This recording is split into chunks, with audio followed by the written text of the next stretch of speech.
కాళేశ్వరం ప్రాజెక్టుపై సీబీఐ దర్యాప్తు చేయించేందుకు సీఎం రేవంత్ రెడ్డి చర్యలు తీసుకోవాలని రాజ్యసభ సభ్యులు లక్ష్మణ్ డిమాండ్ చేశారు. కాళేశ్వరంపై రేవంత్ రెడ్డి నాన్చుడు ధోరణితో అవలంబిస్తే ప్రజలు విశ్వసించరని అభిప్రాయం వ్యక్తం చేశారు.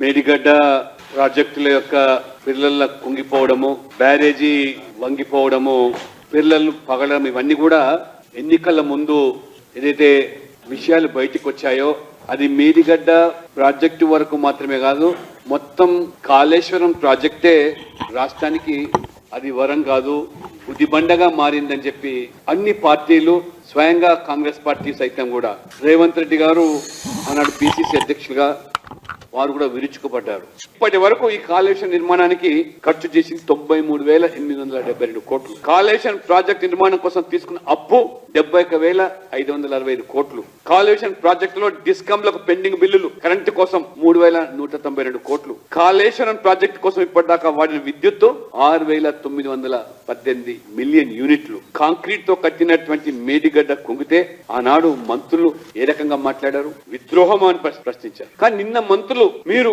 ఏదైతే గుంపుగా వెళ్లి అఖిల పక్షాన్ని విస్మరించి ఎందుకు ఇవాళ ముఖ్యమంత్రి రేవంత్ రెడ్డి గారు ఇంత పెద్ద అవినీతి కుంభకోణానికి సంబంధించిన కాళేశ్వరం ప్రాజెక్టు విషయంలో దానిని ఇవాళ చిన్నదిగా చూసే ప్రయత్నం జరుగుతుందా అనేటువంటి అనుమానాలు వ్యక్తమవుతాయి. పిసిసి అధ్యక్షుడిగా రేవంత్ రెడ్డి గారు సిబిఐ ఎంక్వైరీ డిమాండ్ చేస్తే మీరు ఇవాళ సిబిఐ ఎంక్వైరీ ఊసి ఎందుకు ఎత్తడం లేదు?